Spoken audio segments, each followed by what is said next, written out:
Hello, we are reading from the book Kabbalah for the Student, the article The Essence of the Wisdom of Kabbalah. We're on page 27 under the passage Conveyance from a Wise Kabbalist to an Understanding Receiver.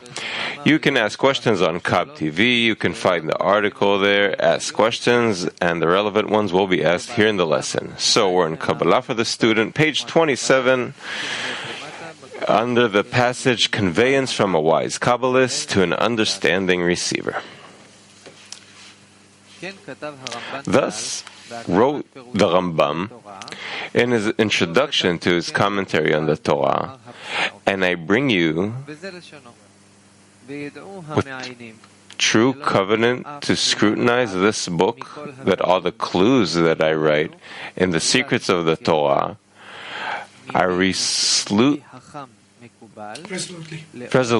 assert that my words will not be grasped by any or intelligence.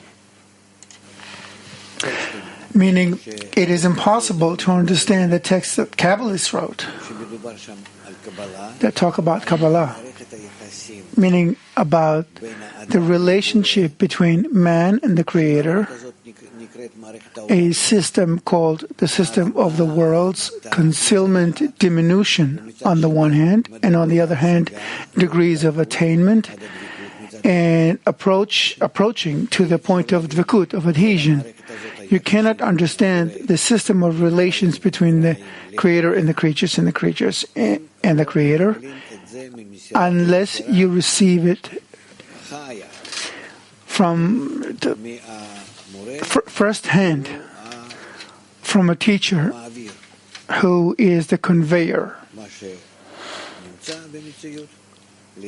of what exists in reality to a student under certain conditions.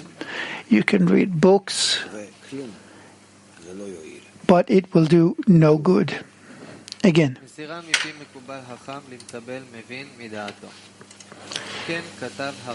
thus wrote the Rambam in his introduction to his commentary on the Torah, and I bring with true covenant to all who scrutinize this book that all of the clues that I write in the secrets of the Torah, I resolutely assert that my words will not be grasped by any mind or intelligence except from the mouth of a wise Kabbalist to ear of an understanding receiver. You got to have conditions. A Kabbalist, a teacher, above, and an understanding student below. Yes? We don't know what it is. Let's find out. Such as that Rav Chaim Vital wrote in his introduction to the Tree of Life, one does not study the Kabbalist on one's own unless he is wise and understands with his own mind. Their words are thoroughly understood when they say that one must receive from a wise Kabbalist. But why the necessity for the disciple to first be wise and understanding with his own mind? Moreover, if he isn't so, then he must not be taught, be he the most righteous person in the world. Additionally, if one is already wise and understands with his own mind, what need has he to learn from others? From the aforesaid, their words are understood with utter simplicity. We have seen that all the words and utterances our lips pronounce cannot help us convey even a single word from the spiritual, godly matters above the imaginary time and space. Instead, there's a special language for these matters, being the language of the branches, indicating their relation to the upper roots. However, this language, though extremely suitable for its task of delving into the studies of this wisdom more than other languages, is only so if the listener is wise in his own right, meaning that he knows and understands the way the branches relate to their roots. Look what is required of the student, meaning I have to be pretty much proficient, understanding the connection between the branches and the roots, and then I can receive from the teacher his conveyance. Actually, it makes sense. It's very reasonable. Let's say, let's give this example. I finish university, I learned all kinds of things, laws, formulas, all kinds of systems and whatnot. So now I come to some place, and there I'm told they have a specific system. It works this way, that way. I know the branches and the roots. I know how to read from a drawing. I know how every element works, but I don't know the general system. So it's considered that I understand the branch and the root, how they're connected, but these details, how they're arranged, that's probably what I'm being conveyed in the study, seemingly. Go ahead. It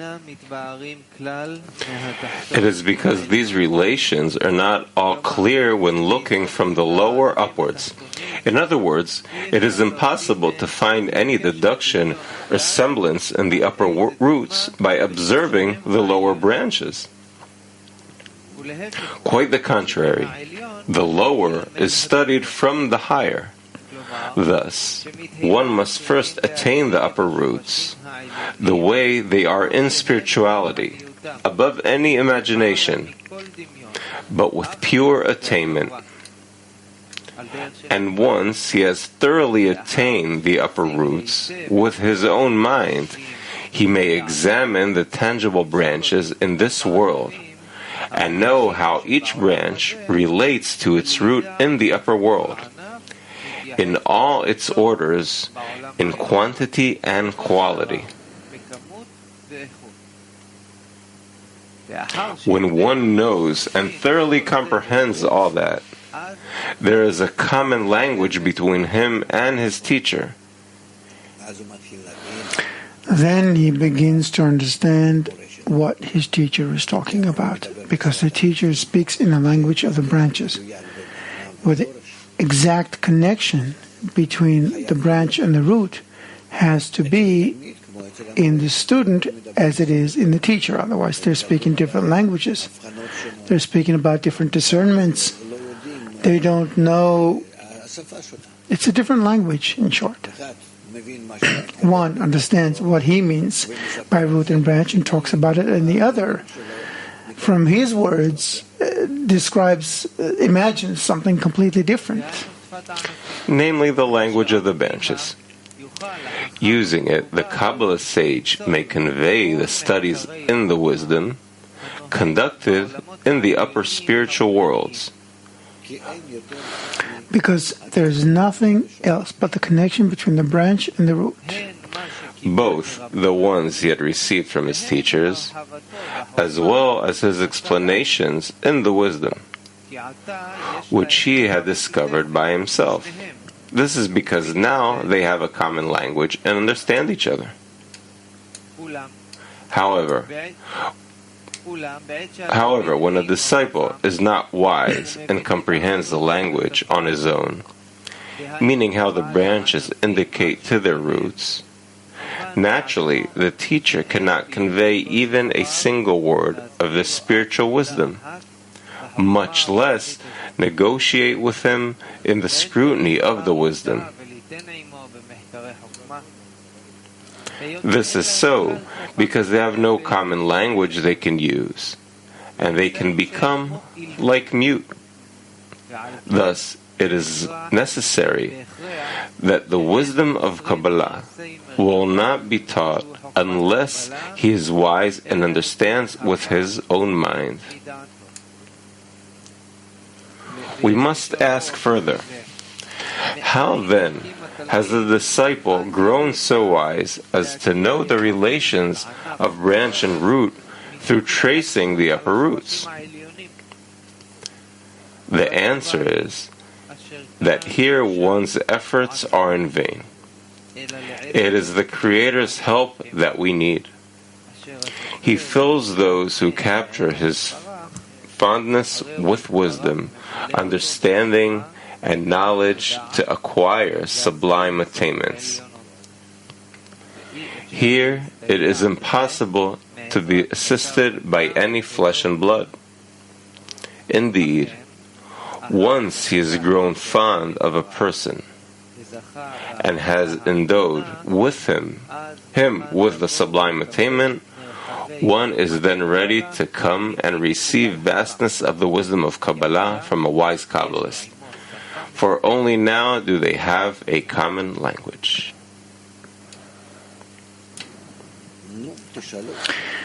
Go ahead, ask. There are plenty of things here, so let's see. Who's going to translate? Если у меня нет никакой возможности разговаривать с вами на одном языке, I have no ability to speak the same language with you. I don't have your understanding or attainment.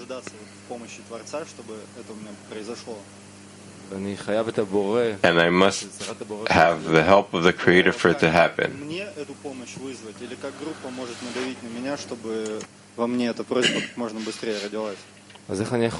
So how can I call for that help, or how can the group help me so I'll call for that help? Meaning, we need, besides the teacher, who is waiting for us to know the connections of root and branch, and then we'll be able to study with us in a face-to-face manner. There's mouth to mouth and there's mouth to ear, two forms of study. So now we need to see such a connection between us, between the friends, as a group, to come to a state where the Creator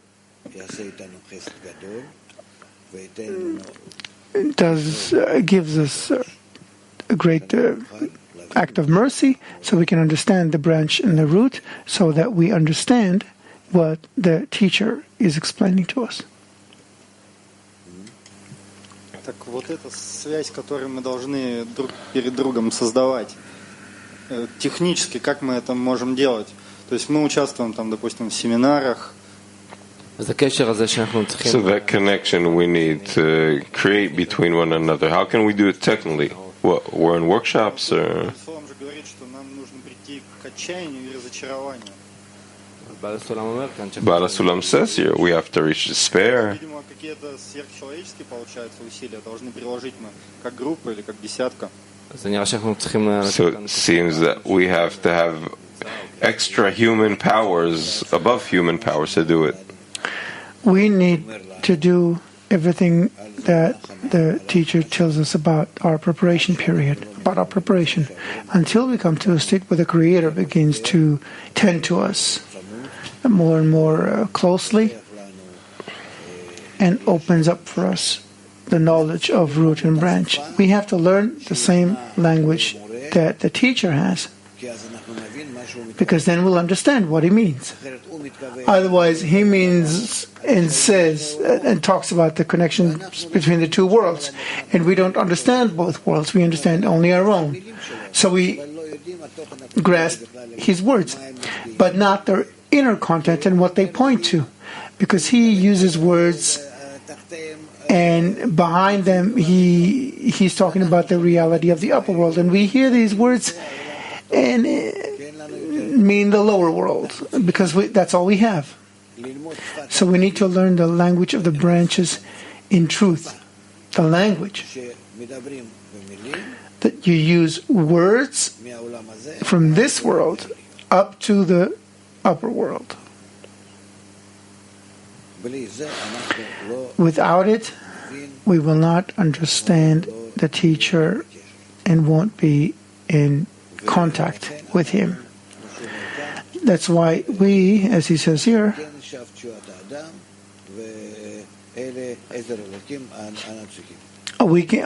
a person cannot help himself but needs the help of the Creator. We need the help of the Creator.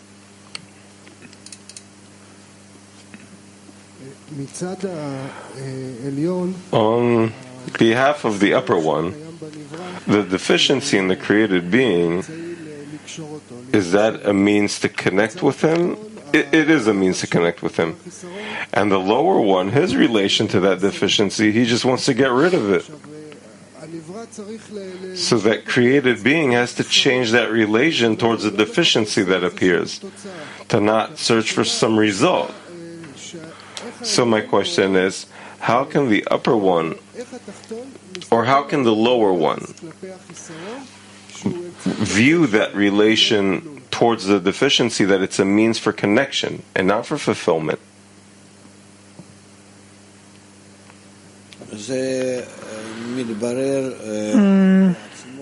It becomes clear by itself along with the work. Yes, Owen. If I understand what is written here, he describes a connection between two people in attainment, a teacher and a student.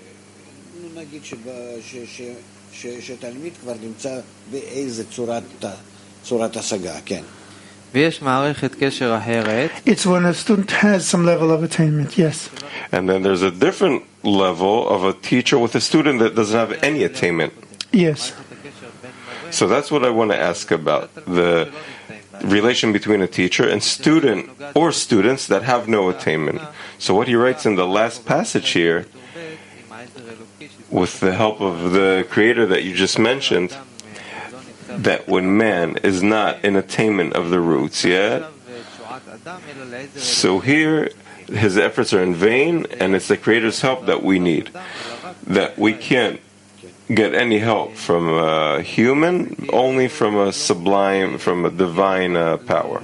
So I don't understand how he treats that relation between the student and teacher when the students aren't in attainment. No, look at the subtitle. What does the subtitle say?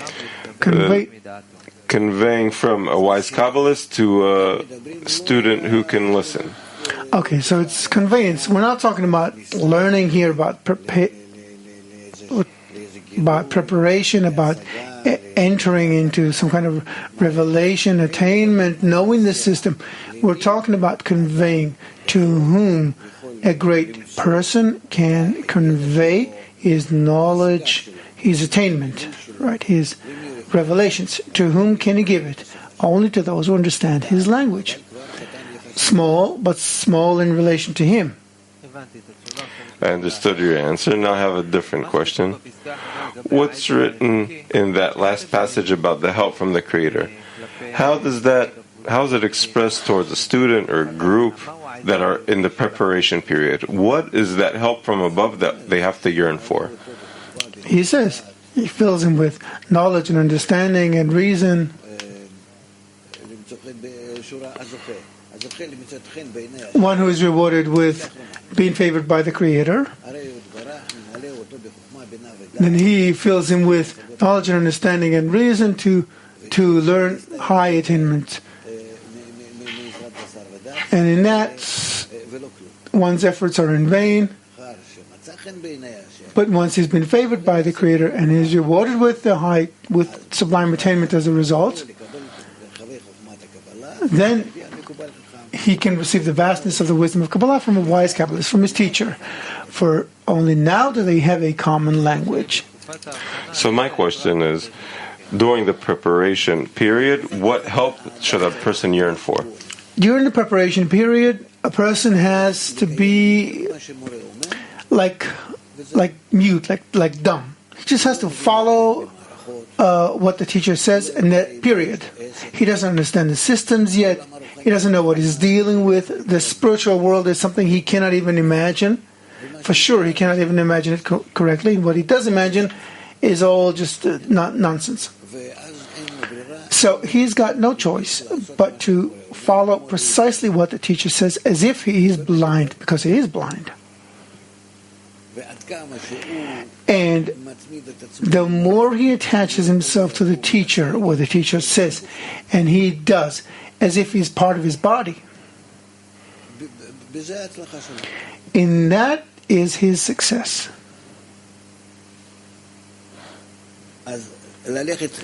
So, you want to go in this way. The teacher has the mind, the student has the body.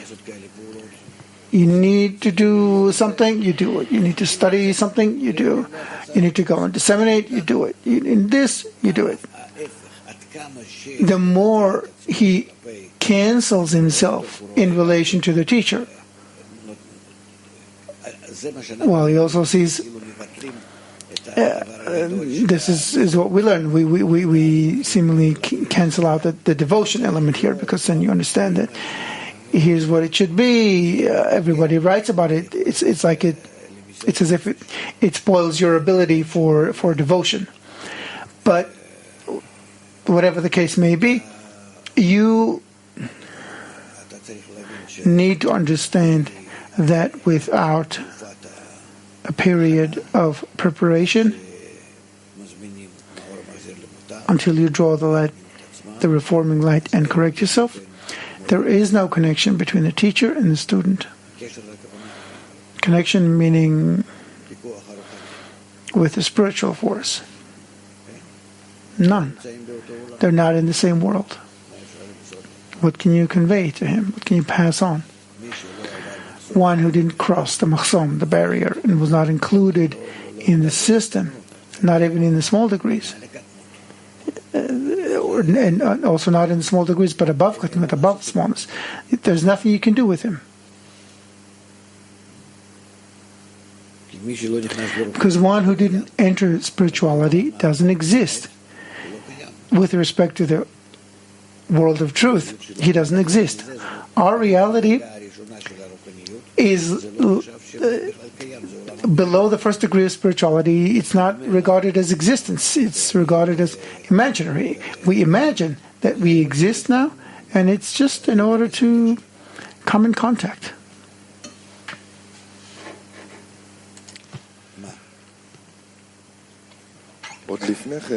Even before that, when we're speaking about the help from above, we're speaking about an awakening from above that a person receives. For him to even start this process. Yeah, we learn from the article, the Avut, mutual guarantee, from Matan Torah, the giving of the Torah, from the freedom. Of course, he's being accompanied from above.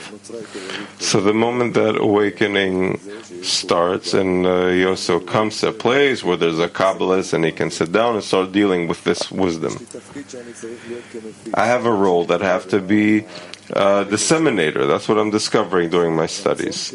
Now my desire to discover it to the other pieces of my soul, or the desire, that's what can awaken others. That's how it works.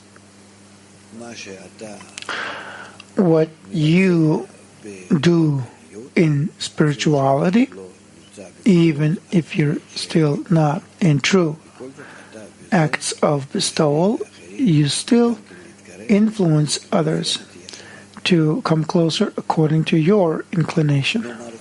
What did you want? See, quickly. Barasulam from Shamati 105 says that by clinging on to students of the wise, you can get some kind of assurance that only a wise student can help him and not anything else. Even if he's great in the Torah, he will still be called one of the masses if he didn't get to study with the wise Kabbalist. That's why one should always be in preparation to receive what the wise student could pass on to him in above reason. Well, that's clear. What's the difference? Above reason is something he reads in the books, how he needs to behave, or he needs to listen to the teacher and accept it above reason. It's all above reason. Yes.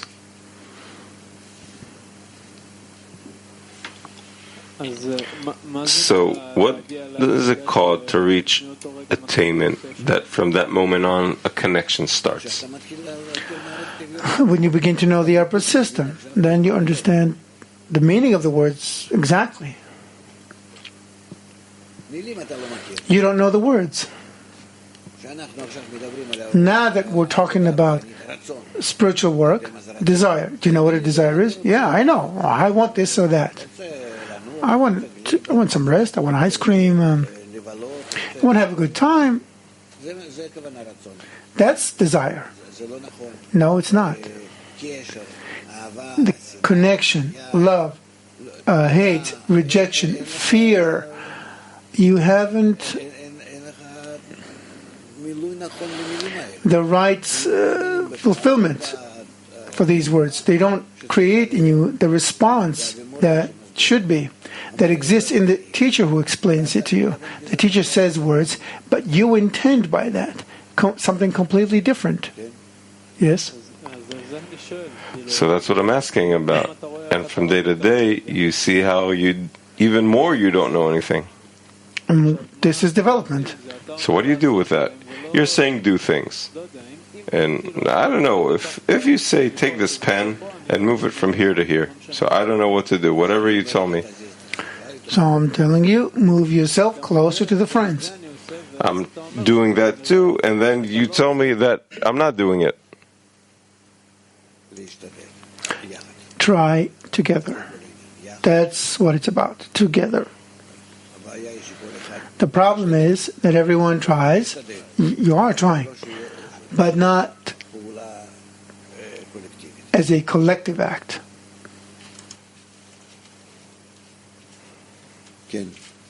Yes. What characterizes this collective act? What does it mean? The collective action is that you do it in one desire. Your intention is for the reward to be general, that it's not personal for anybody, that only in a system that is already connected and stabilizes and formulates itself as a unique system, that there the changes will happen. And all of your vocabulary, the correct vocabulary, the spiritual one, it's only speaking about a system that includes all of the desires together. That is where the correct discernments of the words of the study of the 10 Sfirot, or what Kabbalists tell you, you have to pass everything through the group. A person alone doesn't count. It doesn't exist. Doesn't exist. What exists is at least a 10. What? So in half an hour, we go to the rest of the day. How do we make it a collective act? Constantly think about that. Everything will be clarified in thought. And only inside the 10? So where else? Around the world, not yet. And you're 10 alone. Meaning, I'm not taking any calculation upon myself. Not I feel good or I feel bad, not this or that. Everything towards the 10. Bad for us, good for us, and so on. And from here you have a springboard to the Creator. Once you start thinking constantly about that sum of the 10, you'll start discovering that the 10 is that vessel where He dwells. You'll start recognizing that in the connection between you, there is someone, if you can say someone. It's like in a net of fish. You start seeing that there's something in there.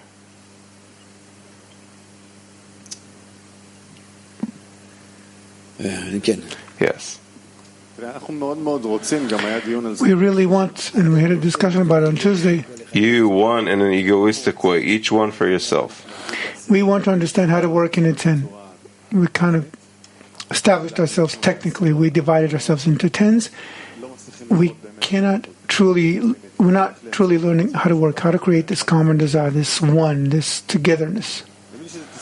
I understand it's frustration, but that frustration has to yield some result, even if it's not for ourselves. But how do we really want to get into it? How do we do it?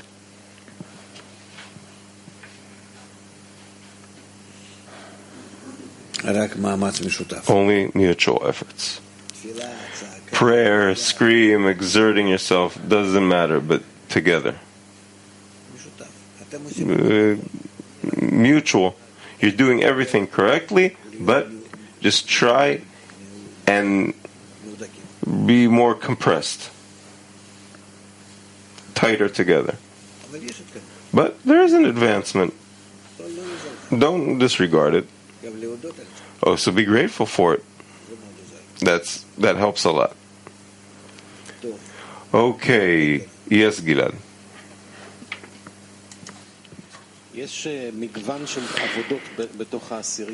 There's a variety of works inside the tens, beginning with tens that have WhatsApp groups and they connect all day, and there are tens that have decided to do nothing external, but only focus on thinking and caring for each other all day and deliberately avoid external acts. In that, they're sliced off of me. I never said to do that. The fact that they decide on their own, okay. So let them decide. Just don't jump later on and complain that they're doing so much and nothing's happening. Even something bad won't happen, not only good. Nothing's going to happen. Or they'll give them from above like a feeling of fulfillment just to get rid of them. Just to clog them and that's it. Like you give a little child that's screaming, you put a pacifier on so he shuts up and that's it. Whoever attend that didn't do what we're deciding here and what I'm saying, so they're not, it's even worse that they're trying to connect. That's already the seed of the scornful. When they decide for their self, what's better for them, for their spiritual advancement. I don't even want to hear about that. That's disgusting, really. It's when they start for themselves to start inventing the Torah. Yes. So how do you find the right amount, dosage? We do what you say, but there's a variety of amounts. We're speaking here. We can scrutinize. I'm willing to hear questions about it. The question is, how do you know if we're not over pestering each other? We've always talked about it, that the work, the activity, the corporeal activities, together with the intention to unite between us, that is the best thing. Meaning that we do something in dissemination together, with the intention of reaching, bestow towards the general public, and for us to unite in order to be connected to the Creator on one hand, and on the other hand, bestow to the public, to the others. That is the best action, the most correct. That's what Bala Sulam writes in the end of the introduction to the book of Zohar. There's no more beneficial action. If the 10 does that, great. Yes. Our economist. You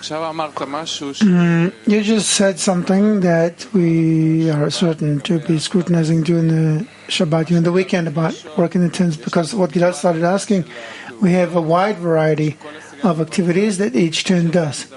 What you are talking about is to have some kind of uniform behavior for all the tens during the day, or... I don't understand. Let's say you have 10 million people, so you have 1,000,000 tens. So every 10, what do they have to do? They have to be connected to the Creator on one hand, and on the other hand, connected with all of humanity. Right? That is our work. That's why we are called Israel. In order to implement our work, we need to be very connected and united towards the Creator, and also very united towards the created beings, the ones that are below. So we, in our work, we're constantly concerned about unity, how to be a pipeline from the Creator to the created beings. Yeah? We've always talked about that. We just want to be very precise in our work because we all understand it the way we do. But the way to that point, where we connect ourselves and the Creator and the public, every 10 seems to have its own way. So the question is, technically, do we need to work in a uniform manner of all the 10s the same way, or each 10, according to general guidelines, will work? I don't understand what each 10 do separately. What do you have anything else to do except for annul yourself? Of course that each one in the 10, every person annuls himself in according to his own desire. In my corporeal life, that's important, and for him, that's important, and he annuls that. That's true. There's individual work of a person, his private work, right. But all in all, we're all doing the same work.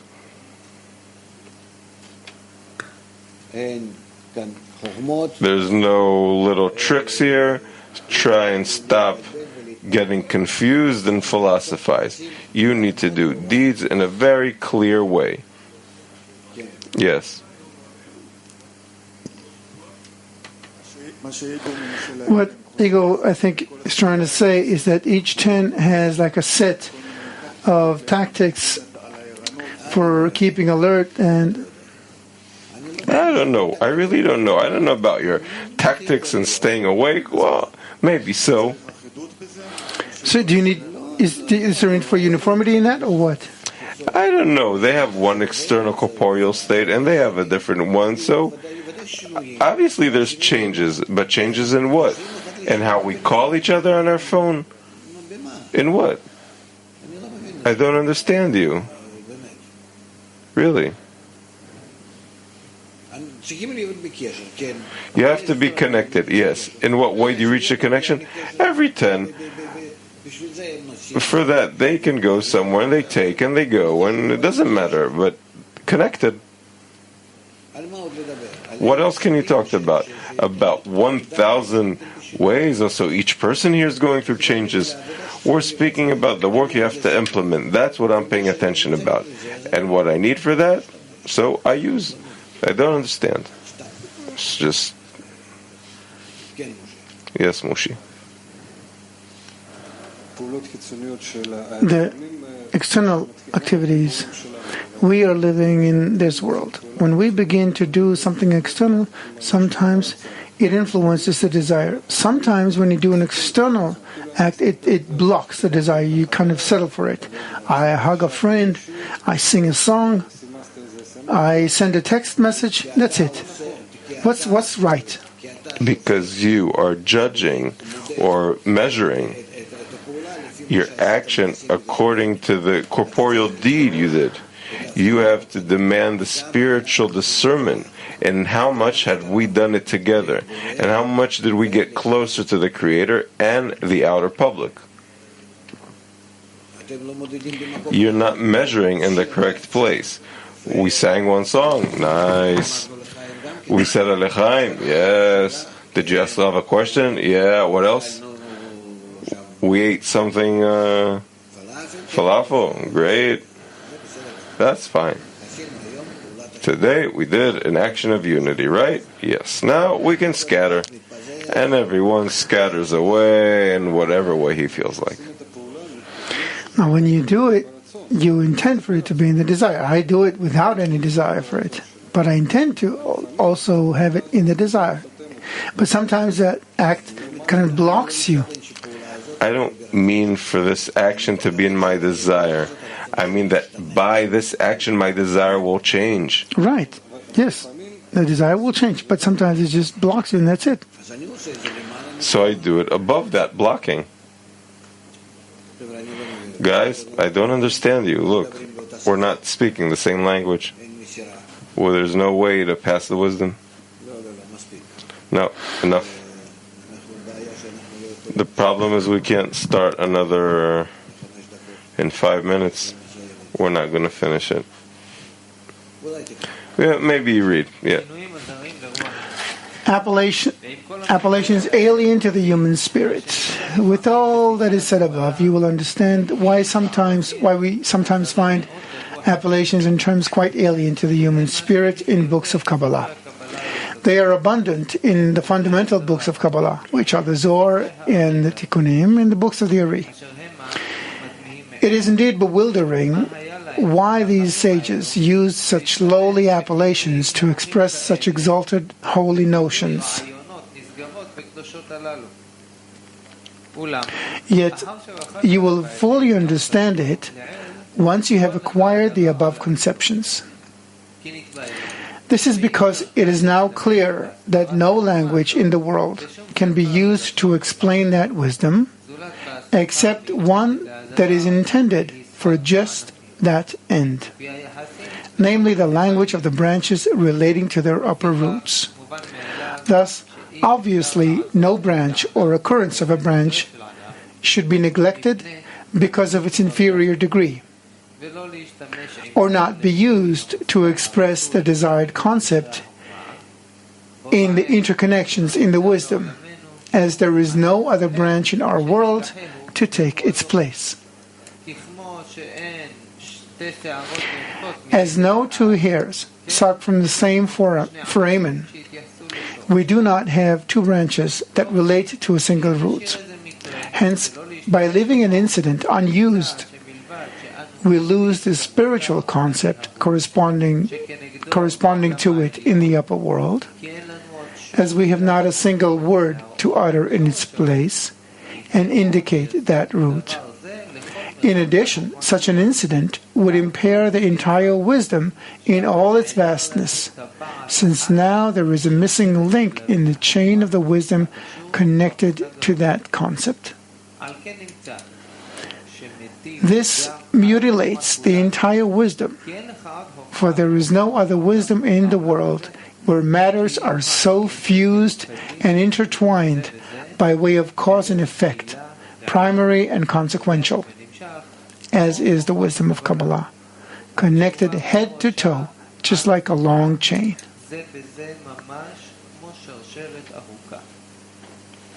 Therefore, upon the temporary loss of but a small cognizance, the entire wisdom darkens before our eyes, for all its issues are tied to one another very strongly, literally fusing into one. Now you will not wonder at the occasional use of alien appellations. They have no freedom of choice with appellations to replace the bad with the good, or the good with the bad. They must always use the branch or the incident which precisely points to its upper root in all its necessary measure. Moreover, the matters must be expanded so as to provide an accurate definition for the eyes of their fellow observers.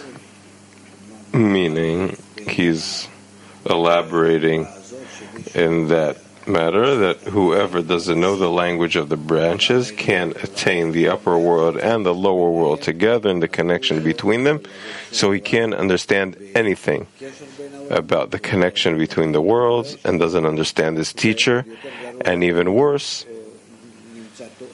if he finds himself mistaking in even one small discernment, because then it's this whole round integral system, then the whole system for him is already distorted, and he doesn't know in what mistake he's in. Meaning, he already shut everything closed in a way that, well, in short, first of all, you have to attain the upper one and the connection between the worlds. Afterwards, you start studying the wisdom of Kabbalah. And for now, we're only in the preparation for it. Right, Bensi? What are you so... From moment to moment, we're discovering that the gaps between us are only growing. First of all, it's true, and that's very good. And it wasn't like that first, and now it's being revealed, so say thank you for that revelation. Now this effect is just misleading because you're always speaking very clearly in simple words. It's as if you're telling us to do things in our world, not in your world. And again, we suddenly lose the communication. Yeah, it's okay. We'll renew it. Nothing you can do. Continue regularly, but be more serious in what you're lacking. And again, only through the 10, just through the group. Otherwise, you are in no way towards the right direction. That's the essential thing that's demanded from us. Okay? Good. We have a lesson in the evening. I'm saying again, whoever swaps dissemination with a lesson, that's a double damage he's doing for himself. Whoever is clear from any kind of dissemination, that he has nothing to do in dissemination today, for sure, he comes to the lesson. Okay? So, Maestro. Many announcements. Pay attention. The Sunday World Congress. Dear friends and viewers, we invite you to a global mini-congress taking place this Sunday. At 8:30 Israel time, Yeshivat Chaverim, the global gathering of friends. At 7, lesson with Rav. 8, feasting and singing. Participation for men only, depending on preliminary registration. Next Sunday, Nevatim, 12, Petach Tikva. The daily Kabbalah lesson with Dr. Michael Leitman in an open Friday. Entrance is with RSVP. Inner Keys. A taste of the wisdom of Kabbalah every Thursday, 7 p.m. in the campuses at Tel Aviv, Beersheba, Netanya. Starting in the evening with Dr. Michael Leitman, Mondays and Thursday, we invite you to Taras lessons with Dr. Leitman at 12 Nevatim Street, Petach Tikva, and live on Sviva Tova. Participation is for men only by RSVP. For details, call 1-700-509-219. This completes our lesson. Thank you, and have a good day and good night.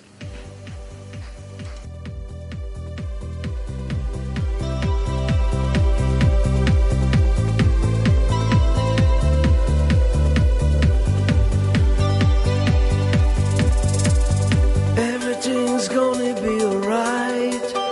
The sun will shine. לאור שחודר עכשיו אל הנשמה. Las pruebas vienen y fuertes nos harán. Por eso, amigo, debes aguantar. Я знаю, что есть свет, но без твоего света нет.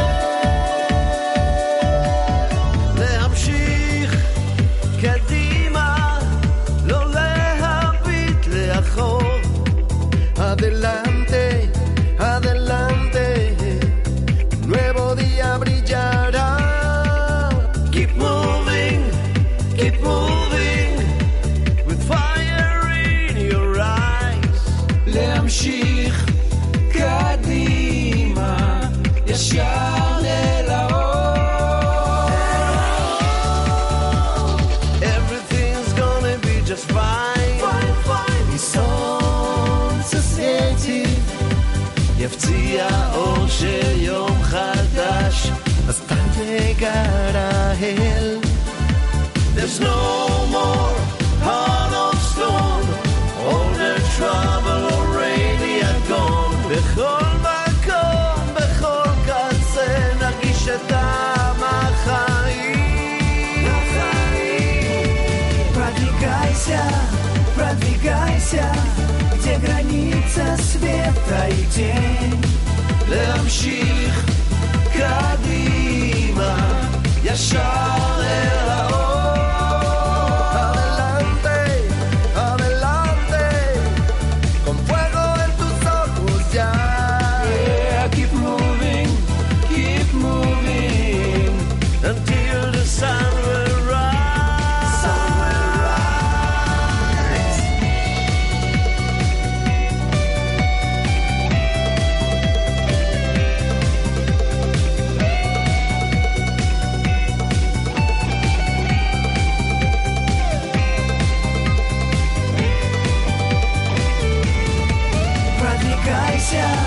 Продвигайся, где граница света и тень. להמשיך קדימה, ישר